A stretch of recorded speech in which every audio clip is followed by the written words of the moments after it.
La revista El Doctor en Casa presenta su programa El Doctor en Casa TV.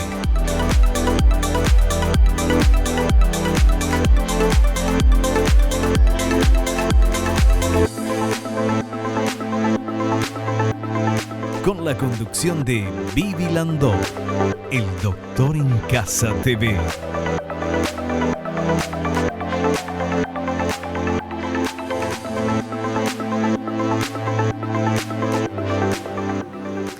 Hola, ¿cómo están todos? Muy, pero muy bienvenidos. Esto es El Doctor en Casa. Hoy vamos a hablar de reducción y levantamiento de mamas. ¿Cuándo y cómo se realizan? Nuestro invitado, el doctor Julio Recalde, él es especialista en cirugía plástica, estética y reconstructiva y flebología. Y veamos por favor este material, esta placa que nos indica cuánto sigue. Las mujeres que buscan reducción mamaria normalmente se quejan del peso excesivo de las mismas, que les obliga a adoptar posturas que causan dolores de espalda crónicos.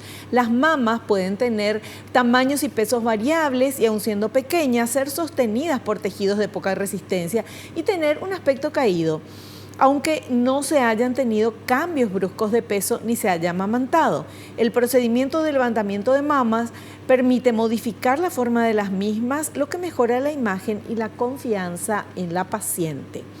Bueno, este es el tema que vamos a hablar con el doctor Julio Recalde, que es doctor en Medicina y Cirugía, egresado de la Facultad de Ciencias Médicas de la UNA, fue residente de la especialidad de Cirugía General en el Hospital del Cáncer y Quemado, profesor doctor Manuel Riveros, residente en la especialidad de Cirugía Plástica en el Hospital de Clínicas de Porto Alegre, Brasil, de la Universidad Federal de Río Grande do Sul. Trayectoria como cirujano plástico, instructor de posgrado nombrado por la Facultad de Ciencias Médicas de la UNA y director médico de Operación Sonrisa. Él es nuestro invitado, es ya amigo de la casa. ¿Cómo está, doctor Julio Recalde? Bienvenido al programa. ¿Cómo estás? Muy bien. Hola, Vivi. Muchas gracias por recibirme en tu casa y feliz de estar aquí de vuelta. Así mismo, y el tema que hoy vamos a hablar es un tema súper interesante porque la consulta que te hago, Doc, las mamas sí o sí van a ir cayendo por efecto de la ley de la gravedad, no importa si son más chiquitas, más grandes, ¿cómo es? Bueno, y normalmente tienden a caer, especialmente las de gran volumen, van a tener más tendencia a caer, y las pequeñas también van a caer, pero en un periodo más tardío probablemente, especialmente cuando empiece a decaer la parte hormonal. Cuando empieza a decaer la parte hormonal, las mamas tienden a atrofiarse un poco y entonces ahí pierden consistencia y van cayendo. Muy bien, y entonces el tema de hoy justamente es reducción y levantamiento de mamas. Vamos a estar hablando de este tema a la vuelta del corte. Volvemos ya.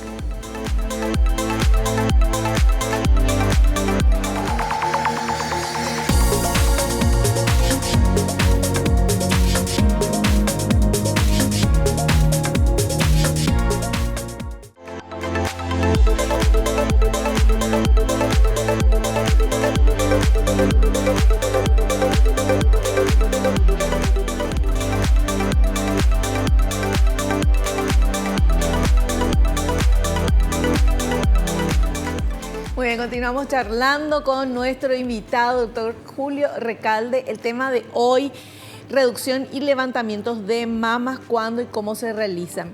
La primera consulta que te quiero hacer, tenemos muchos materiales, pero quiero consultar con el doctor. El reducción y levantamiento, ¿eso va siempre junto? O sea, ¿se reduce y sí o sí se va a tener que levantar? Normalmente sí. Casi siempre hay que hacer un levantamiento porque es muy difícil que una mama grande se quede en su posición. Una mama grande va a tener siempre tendencia a ir hacia el piso.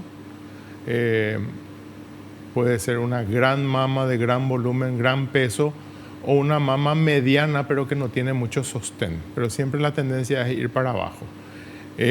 Donde nosotros entramos a intervenir es en el intento de que esa mama vuelva a recuperar su posición en el tórax, ¿verdad? Porque hay gente que viene ya con la mama a la altura del ombligo más o menos, Y por supuesto, de preferencia tratar de operar antes de que llegue a un grado extremo de caída, Claro, ¿verdad? claro. ¿Cuándo uno se da cuenta o cómo uno puede darse cuenta que ya es, bueno, mamas grandes sí, por el volumen obviamente una persona se va a dar cuenta que tiene muy grande, ya muy grande, que ya le hace daño a la espalda y todo. Pero el tema de la mama caída, doctor. Bueno, es una cuestión, yo creo que es una cuestión del cómo uno se ve, como casi todas las cosas, ¿verdad? Hay gente que tiene mama caída y no le molesta, Sí. ¿verdad? Hay gente que tiene mama caída y viene y yo miro, pienso así, me va a consultar por mama y me dicen, no, yo vengo por otra cosa, Claro. ¿verdad? De repente tiene una grasita en la entrepierna que le molesta. Entonces es muy variable porque dos personas no ven lo mismo como un problema. Sí. Entonces, siempre hay que escuchar al paciente, eso es fundamental, ¿verdad? Hay gente que viene y te dice, le molesta más lo caído y te dice, quiero que me subas todo este volumen acá arriba, ¿verdad? O hay gente que tiene muy poco volumen pero muy caído. Claro. Prácticamente todas las combinaciones son posibles, ¿verdad? Y hay gente que te dice, tengo la mama caída y vos le mirás y la mama está en posición, pero perdió un poquito de consistencia. Entonces, en esos casos como que se marchita, pero sin salir de su posición. Entonces, nosotros lo que vemos normalmente es la posición de la mama con respecto al surco submamario. Esa es nuestra unidad de medida, vamos a decir. La clasificación de la caída de mama se basa en eso, la cantidad de mama que está por debajo del surco. Y cuando es un grado 3, que es que toda la mama está por debajo del surco, esa es una de las cirugías más difíciles que hay, especialmente porque estamos hablando de dos mamas, no estamos hablando de una, ¿verdad? Y tenés que subir las dos y las dos tienen que quedar lo más parecidas posible. Claro. Y en ese sentido siempre tenemos que tener en cuenta que las mamas son dos independientes. Entonces, normalmente subimos una, colocamos en posición y después tratamos de espejar la otra como para que queden lo más parecido posible. Porque todo lo que tenemos dos tenemos diferentes. Exacto. Las manos no son iguales, los pies no son iguales, los ojos, incluso los labios de un lado y del otro. Exacto. ¿Verdad? Entonces, todo eso nosotros tenemos que tener en cuenta a la hora de evaluar al paciente. El volumen de la mama, la cantidad de tejido, la edad de la mama, de la paciente. La calidad de la piel. La calidad de la piel. Claro. Nosotros, por ejemplo, inclusive hace poco estaba escuchando, me dice una paciente que tiene una hija con mamas muy grandes, pero recién tiene 17 años, me dice. Entonces, ella todavía no se ve y yo estaba pensando así, no es lo mismo. Ella estaba, más o menos la idea de la mamá era, vamos a esperar a que llegue a su desarrollo sexual pleno para ver si realmente le molesta o no le molesta. Pero yo le planteo otra forma. Y si ella decide no tener un desarrollo sexual pleno porque no le gusta lo que tiene, Claro. ¿verdad? Resulta que la parte sexual pasa mucho por la confianza de la persona. Sí. Entonces, si una chica de 17 años ya no se ve bien porque considera que sus mamas son demasiado grandes, ese es el momento de llevarla a la consulta. Sí. No es esperar que tenga 25 o 30 años. Me dicen, a mí no me dejaron consultar cuando era chica, ya me molestaba porque me dijeron que tenía que dar de mamar y que tenía que esto y después recién podía consultar. Entonces, hay una cantidad de cosas, los momentos del paciente, la capacidad del paciente de comunicarse, ¿verdad?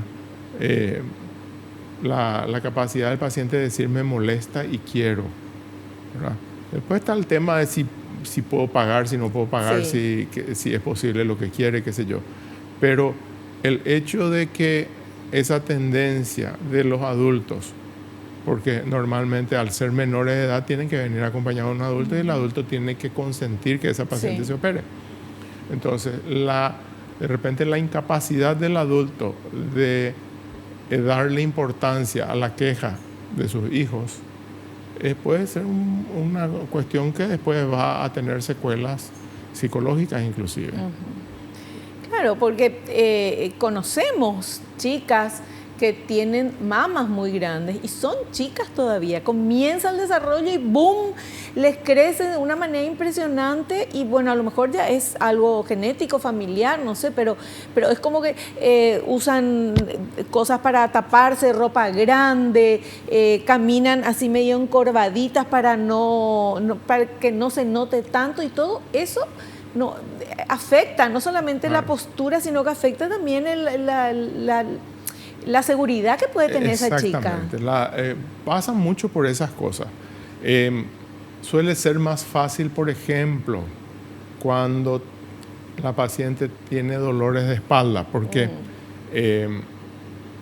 siempre yo me acuerdo de un esquema que presentaba el profesor Ivo Pitangui, que era del que lleva el bombo, ¿verdad? El de la orquesta que lleva el bombo. El que lleva el bombo tiene que inclinarse muchísimo para atrás para poder llevar ese bombo.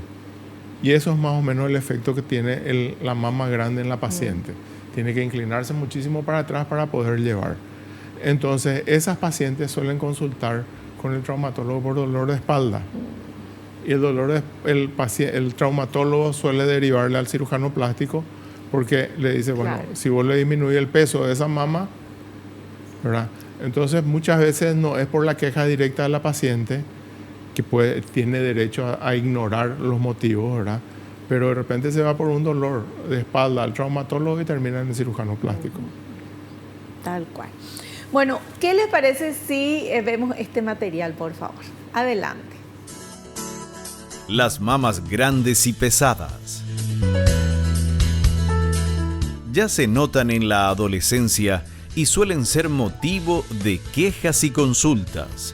A veces el peso de las mamas es tal que obliga a la paciente a mantener posiciones que le permiten sobrellevar mejor el peso y usar sostenes especiales que a lo largo del tiempo producen marcas en los hombros.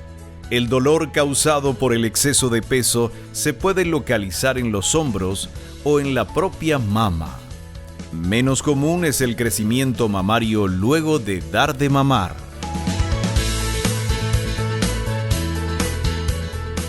Así mismo. Ocurre ocasionalmente eso de mujeres que vienen a la consulta y te dicen que le creció la mama después de dar de mamar. Es más raro, pero ocurre, ¿verdad? Y nosotros tenemos que estar atentos a lo que es la queja de la paciente y los motivos de la paciente.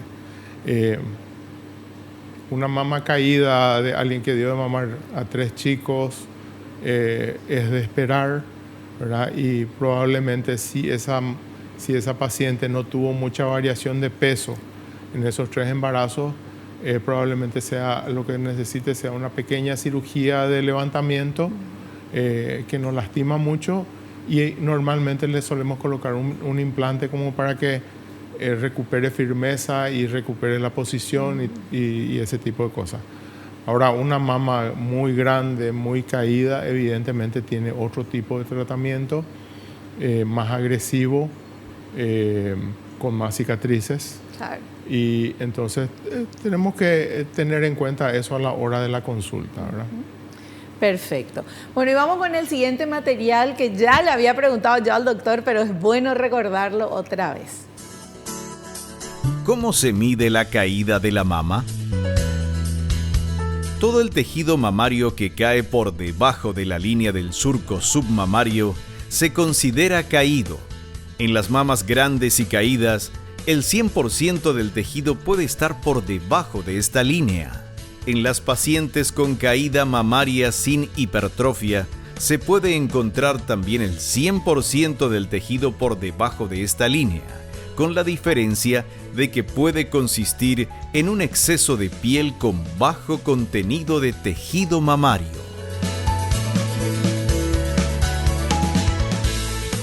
Exactamente. La variación en cuanto a las mamas es enorme y la variación en la misma paciente en un periodo de tiempo, vamos a decir, hablando de su periodo, empieza su periodo reproductivo a los 13, 14 años, hasta que termina su periodo reproductivo a los 50, esa misma mama sin tocar va a tener un montón de variaciones de volumen, de caída, que dependiendo del momento que nos toca a nosotros intervenir, por supuesto va a tener una intervención diferente.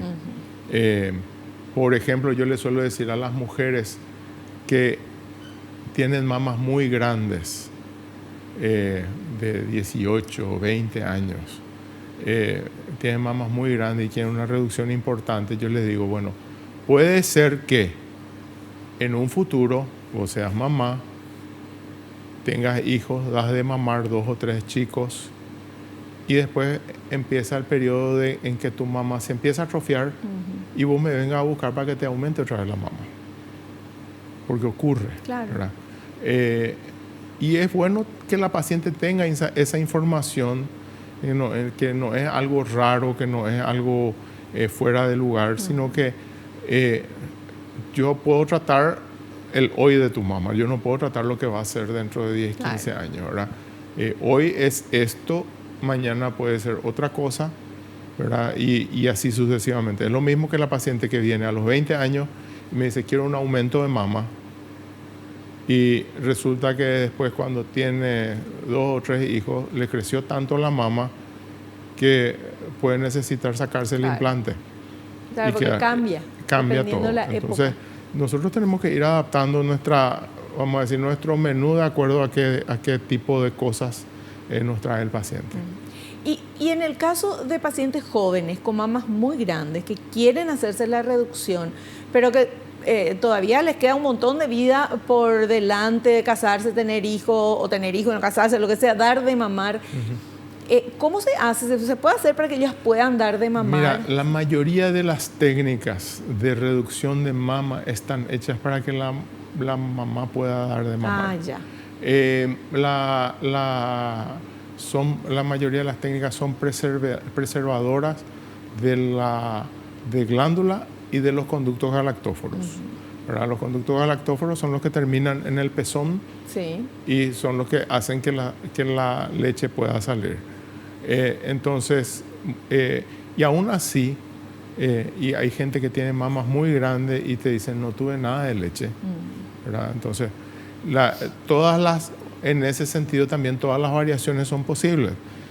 Yo tengo pacientes que tienen mamas muy pequeñas y tienen un montón de leche a la hora de amamantar, y gente que tiene mamas muy grandes, claro, el tamaño y no tiene nada de leche. Entonces, la parte del tamaño es una parte nomás. Pero al cortar, al hacer levantamiento, reducción y levantamiento, no se tocan esos conductos no se tocan. Que van a llevar leche en un futuro. Preventivamente no se tocan. Puede ocurrir, ¿verdad? Hay una serie de complicaciones también. Cada tipo de cirugía tiene alguna complicación, donde de repente por algún motivo el complejo pezón-areola sufre, se pierde, especialmente cuando tenemos que hacer un levantamiento demasiado amplio, porque lo que levantamos tiene un aporte sanguíneo, ¿verdad? Y ese aporte sanguíneo a veces con la movilización y el cambio de posición puede sufrir. Y si eso sufre, entonces de repente ese pezón y aureola que uno subió con tanto cuidado, ¿verdad? De repente tiene un sufrimiento y pierde esa capacidad. Pero en general, hablando mal y pronto, siempre se puede hacer eso. Hay algunos casos, por ejemplo, una gigantomastia en una mujer de 50 años que ya no va a dar de mamar, donde nosotros ya en esos casos hacemos una cirugía que de Strombeck o de Maquiso, que se llaman, son las técnicas, ¿verdad?, en las cuales vos sacás los restos de piel y de glándula y simplemente le sacás la aureola y el pezón y le pones como un injerto donde uno considera. Esas son ya técnicas más agresivas, pero que así es como empezó el tema de la cirugía de mama, ¿verdad? Perfecto. Bueno, hacemos un pequeño corte y a la vuelta continuamos con este tema súper interesante. Volvemos ya.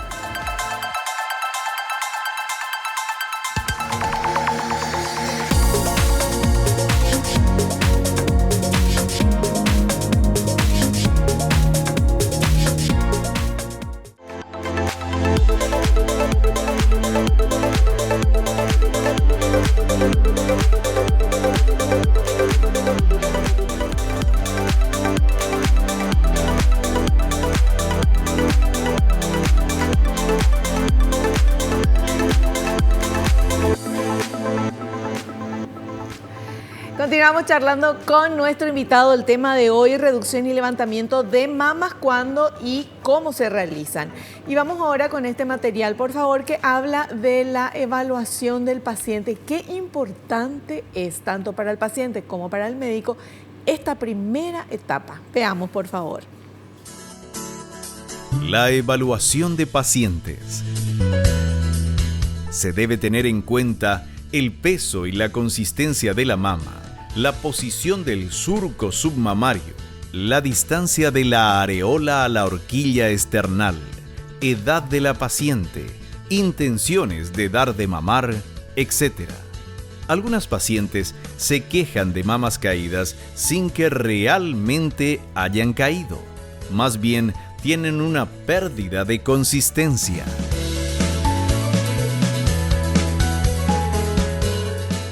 Sí, así es. Tomamos ciertas medidas.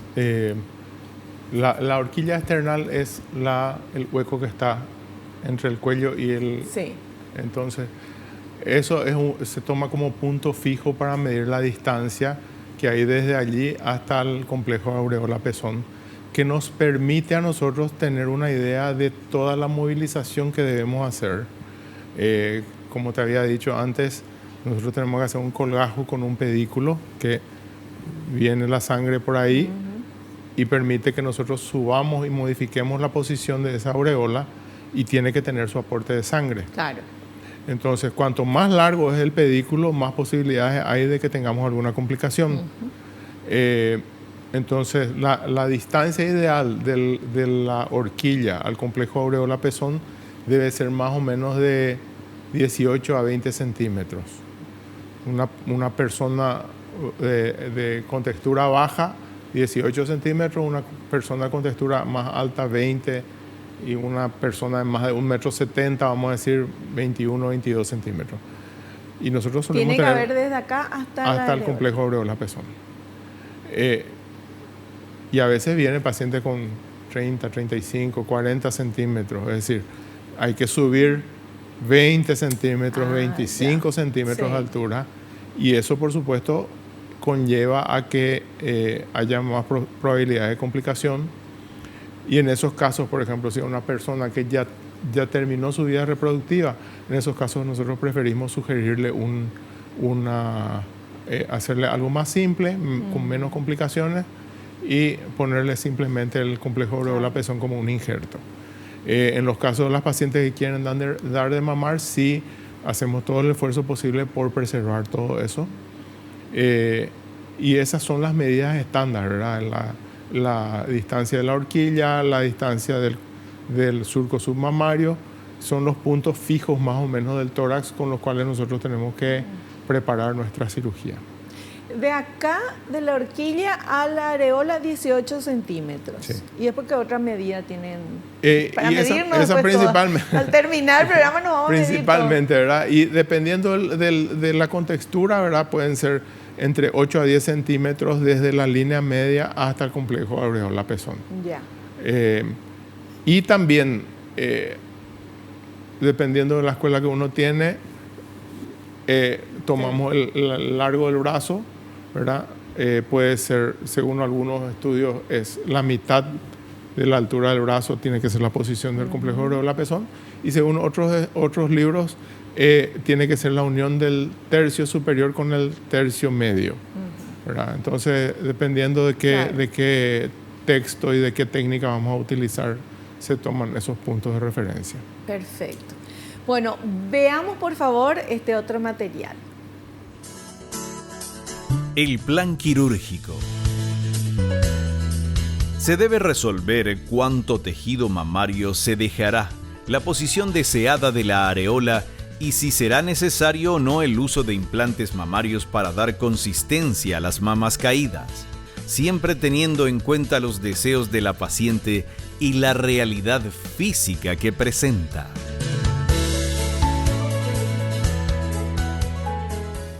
Así es. Lo importante es lo que nosotros dejamos. Porque al ser las mamas siempre son parecidas, pero son desiguales, siempre uno va sacando un poquitito más de un lado y un poco menos del otro. lo importante es que dejemos tejido suficiente como para que las mamas sean bastante parecidas. A veces en cierto tipo de pacientes, especialmente las que tienen poco tejido mamario y mucho envoltorio, vamos a decir, mucha piel, en esos casos hay demasiada flacidez y puede ser necesaria la colocación inclusive de un implante que le dé una cierta consistencia al tejido y sobre el cual podemos armar esas mamas. Entonces, esas cosas tenemos que tener en cuenta, ¿verdad? Dejar el tejido, las cicatrices que vamos a dejar también. A veces, y siempre fue un paradigma para el que opera mama, es el tema de que queremos dejar la menor cicatriz posible. Sí. Y las cicatrices, cuanto más grande es la mama, normalmente la cicatriz es más grande.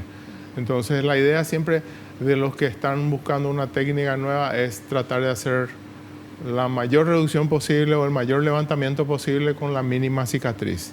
Y no siempre queda muy agradable esa búsqueda que nosotros tenemos, ¿verdad? Claro, porque eso también es un detalle importante, arreglar una mama, levantar, reducir y que quede la cicatriz más chica que se pueda, ¿verdad? Para hacer un buen trabajo. Exactamente. Bueno, y tenemos otro material que habla de cómo se realiza la cirugía. ¿Cómo se realiza la cirugía? Se hacen en el quirófano, bajo anestesia local y sedación, o bajo anestesia general. El tiempo quirúrgico es de 2 a 3 horas. La cirugía consiste en retirar los excesos, ya sea de piel, de glándula mamaria o ambos, más la remodelación del tejido que va a quedar en la paciente. A veces se colocan implantes cuando la paciente tiene poco tejido mamario y este es muy flácido. Al hacer la cirugía nosotros normalmente retiramos, por lo general la mayoría de las técnicas terminan sacando parte del polo inferior de la mama, que es la parte más baja. Y con lo que queda normalmente nosotros volvemos a armar un cono, ¿verdad? Yo siempre digo, la mama ideal tiene que tener la forma de un cono, pero cuando la mama va cayendo, va perdiendo esa forma y a veces tiene la forma de uno de esos globos alargados, sí, ¿verdad? Entonces, de acuerdo a la forma de la mama, también hay una técnica ideal que nosotros tenemos que ir haciendo como para que la mama quede en posición y que quede con forma cónica y que tenga un aspecto agradable, ¿verdad? Doctor, ¿las mamas tienen diferentes formas? Sí. O sea, hay más redonditas, más alargaditas, qué sé yo. Claro, hay mamas que son un cono simple, ¿verdad? Vamos a decir, si uno mira de lado, siempre es como la forma de un triángulo que tiene, vamos a decir, todos los brazos iguales. Es la mama que por excelencia es para implante, ¿verdad? Es para aumento. Pero después hay mamas, lo que se llama las mamas más difíciles de tratar son las mamas tuberosas, que son unas mamas que tienen una forma alargada, ¿verdad? Y no tienen forma cónica. Entonces uno tiene que terminar cambiando esa forma de mama tuberosa, que es como un tubo, por eso, a eso se refiere, ¿verdad? Y cambiar eso a una forma cónica. Es la más difícil de tratar, es la que más complicaciones tiene desde el punto de vista del resultado agradable a la vista. ¿Y las prótesis son de diferentes formas también? Sí, los implantes que se colocan, ¿verdad? Normalmente tienen diferentes formas, se colocan en diferentes posiciones. Hay implantes que son de forma redonda y hay implantes que son de forma, le llaman anatómica, que es prácticamente un triángulo también, pero solamente que no tiene vértices agudos, sino que tiene vértices redondeados, ¿verdad? Para este tipo de cirugía normalmente solemos poner implantes redondos porque sobre eso vamos apoyando la mama. Y en algunos casos, para que, especialmente en la gente que tiene piel muy flácida, los implantes se colocan debajo del músculo como para que no migren esos implantes, no salgan de ahí. Porque si los implantes los colocamos debajo de la glándula directamente, el peso mismo de ese implante va a volver a llevar la mama para abajo. Perfecto. Bueno, súper clarito, doctor. Hacemos un pequeño corte y volvemos enseguidita.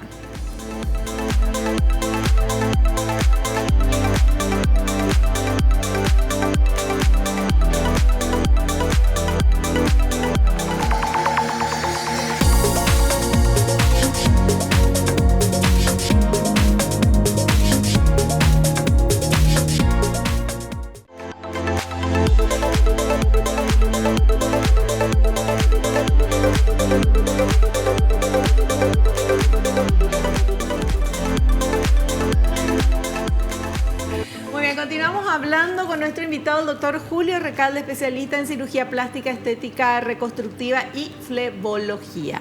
Y ahora tenemos este otro material que habla de lo que nos importa mucho, doctor, las cicatrices, lo que estábamos hablando antes de ir al corte, que en general obviamente que todo el mundo quiere la cicatriz más chiquitita. Exactamente, la cicatriz nosotros buscamos siempre que sea lo más chica posible, pero cuanto más grande la mama, cuanto más caída es la mama, lo más probable es que la cicatriz sea máxima, ¿verdad? Máxima normalmente en la mayoría de los planeamientos termina siendo la cicatriz que va por todo el surco submamario, vertical en la línea media de la mama por debajo y hasta la aureola, alrededor de la aureola. Esa es la cicatriz máxima. Y ahí puede llegar, inclusive hay casos de mamas muy grandes donde las cicatrices llegan hasta la línea media y llegan hasta parte de la axila posterior inclusive. ¿Eso ya depende del médico que opera o de la técnica del médico o del tamaño de la mama? De todas las cosas, de la técnica del médico, del tamaño de la mama, de los excesos que tenga. Por supuesto que si es una paciente con mucho sobrepeso va a haber más que sacar. Entonces, hay una serie de factores ahí, como esto que vos estás numerando, que tienen que ver con lo que al final... Y también depende de lo que queremos dejar, ¿verdad? Hay pacientes que vienen y te dicen, odio mi mamá, quiero lo más chico posible, déjame prácticamente que sea un limoncito, ¿verdad? Sí. Entonces, evidentemente que en esos casos, partiendo de una mama muy, muy grande a una mama muy pequeña, las cicatrices van a ser máximas. Perfecto. Bueno, y vamos a ver entonces este material que habla de las cicatrices. Las cicatrices pueden ser alrededor de la areola, periareolar y vertical, y la cicatriz en T invertida. En raras ocasiones se realizan otros abordajes. En el plan de cirugía se plantea mantener la sensibilidad de las mamas y la capacidad de amamantamiento, pero en casos de mamas demasiado grandes pueden quedar alteraciones de una o ambas. Exactamente, y se van viendo diferentes formas. A lo largo de los años hay cirujanos que desarrollaron técnicas para hacer solamente alrededor de la aureola, pero una vez adentro de la mama dar forma, y no suelen ser muy felices los resultados, ¿verdad? Más bien para pequeñas caídas de mama, grado 1, de repente sirve hacer con pequeñas cicatrices. Hay otras formas donde, aparte de tratar en forma interna, le colocan unas mallas de polipropileno o de matriz dérmica como para que eso le dé otra vez una fuerza a ese tejido, pero los resultados no son consistentes y evidentemente que los costos se aumentan muchísimo al poner otros productos que tienen una calidad dudosa, entonces normalmente no se suele elegir esa forma, ¿verdad? Entonces, casi siempre las cicatrices son alrededor de la aureola y una vertical es lo mínimo para un levantamiento de mama. Y cuando hablamos de una reducción, casi siempre vamos con una T invertida, ¿verdad? Que no suele ser muy agradable, especialmente los 6 primeros meses de postoperatorio. Doctor, ¿cuál es? ¿Dónde están los músculos que sostienen a la mama? Acá tipo el sostén, así que usamos las mujeres, ¿acá es vertical o cómo es? No, justamente nosotros somos seres que fuimos cuadrúpedos en algún momento y adoptamos la forma erguida, ¿verdad? La consecuencia del ser humano de adoptar la forma erguida es que la mama cae en forma diferente y tenemos varices, ¿verdad? Sí. Entonces, los ligamentos de sostén de la mama son casi todos verticales, vienen del fondo hacia la superficie. Entonces, no hay un ligamento que haga la famosa pinza que la gente dice que se hace o que quiere hacerse, ¿verdad? Casi siempre hay que reconstruir eso de una forma artificial, vamos a decir, porque no es como vinimos en un principio, sí. Pero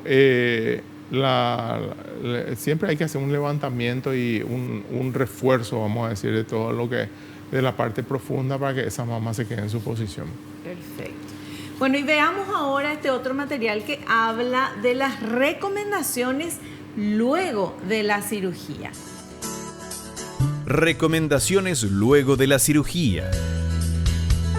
Se recomienda a las pacientes el uso de un sostén especial en el posoperatorio por al menos un mes. Los puntos se retiran luego de 2 a 3 semanas y se advierte que el edema desaparecerá en un 60% al cabo de un mes y la recuperación completa puede demorar de 6 meses a 1 año. En el postoperatorio es importante evitar la actividad del miembro superior. Yo les suelo recomendar por lo menos 2 meses para no hacer gimnasio del miembro superior. Y las actividades físicas van recuperando de a poco, ¿verdad? Primero caminatas, después caminatas más intensas, y después cuando va a empezar a hacer trotes, si hay gente que le gusta correr, ¿verdad? Usar doble sostén. Pero ese primer mes sí un sostén bien firme que le mantenga la mama en posición, de modo que el peso de la cicatriz, el peso de la mama no vaya sobre la cicatriz y no se ensanche, ¿verdad? La cicatriz tiene un proceso de primero se queda fina, después al mes más o menos se empieza a ensanchar y enrojecer, y a partir de los 4 o 5 meses empieza a ablandarse y blanquearse. Entonces en ese momento es importante el uso de cicatrizantes, la disminución de la tensión sobre la cicatriz, de modo que la cicatriz sea lo más invisible posible. Perfecto, súper claro, como siempre el doctor cada vez que viene acá y nos explica todo esto. Nosotros vamos a hacer un pequeño corte y volvemos enseguidita.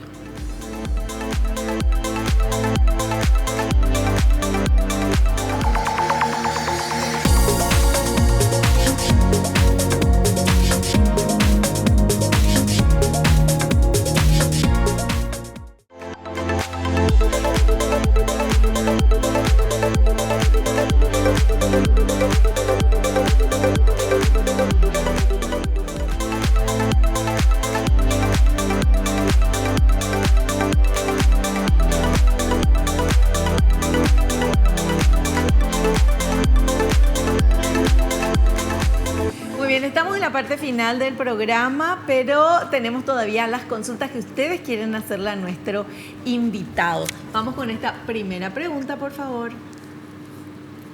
¿La reducción de mamas puede afectar la producción de leche materna o la lactancia? En general sí, pero el diseño de las técnicas está hecho para preservar la capacidad de amamantamiento. Entonces, por lo general, si no hay ninguna complicación, siempre se puede dar de mamar después de estas cirugías. Perfecto. Vamos con otra consulta, por favor. ¿Se debe comunicar si se tiene antecedentes familiares, si se tuvo cáncer de mama, si se quiere realizar una cirugía mamaria? Sí, es bueno saberlo y ya que nosotros en el proceso de la cirugía vamos a retirar tejido, siempre lo que sacamos especialmente cuando hay antecedentes familiares o personales inclusive de cáncer de mama, lo que se saca se manda a estudiar. Perfecto. Bueno, y la última preguntita, a ver, por favor. ¿Se recomienda la reducción o el levantamiento de mama en pacientes bariátricas que perdieron mucho peso? Sí, por supuesto. Es uno de los motivos de consulta a las pacientes posbariátricas, ¿verdad? El levantamiento, reducción. Por lo general, la mama en las pacientes obesas, es un depósito de grasa. Entonces, al bajar de peso, esa mama normalmente pierde consistencia, pierde volumen y se cae, pierde posición. Entonces, somos muy buscados por las pacientes posbariátricas para hacer lo que sea el levantamiento y inclusive un poquito de aumento a veces, pero ponerla en posición principalmente para que disminuya la irritación debajo de las mamas y todo ese tipo de cosas. Doctor, estamos terminando el programa. ¿Qué le diría usted o qué le dice usted a algunas mujeres que tienen las mamas muy grandes, que toda la vida les molestó, o a lo mejor son jovencitas y les está molestando eso a nivel de socializar con otras personas, y también le molesta a nivel de físicamente? ¿Qué le dice, doctor? Bueno, yo recomiendo a este tipo de pacientes que acudan a la consulta. La consulta puede servir para esclarecer dudas, y eso es lo principal, ¿verdad? Una vez que el paciente deja de tener dudas, puede decir, bueno, ya no tengo más dudas, me quedo como estoy, no me quiero operar porque no quiero la cicatriz o por esto o por aquello, o decide tomar la decisión de operarse, mejorar su calidad de vida, disminuir el peso, poder vestir otro tipo de ropa que no está vistiendo, y también tener una vida íntima un poco más cómoda para ella misma. Perfecto. Doctor, muchas gracias por el tiempo y por la paciencia que tiene para explicarnos todo esto, y queremos que vengas en otro programa. Bueno, muchísimas gracias, Vivi, y por supuesto vamos a estar aquí siempre y cuando nos inviten. Muchas gracias. Y nosotros nos despedimos hasta el próximo programa, si Dios así lo permite. Espero que te haya gustado, que hayas aprendido como lo hicimos todos aquí. No te olvides lo que te digo siempre, porque es cierto, naciste para ser feliz. No te conformes con menos. Chao, chao.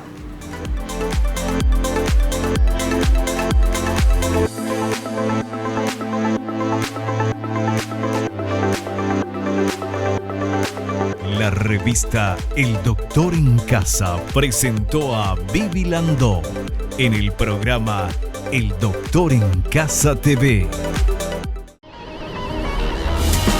Fue una realización de Alicante.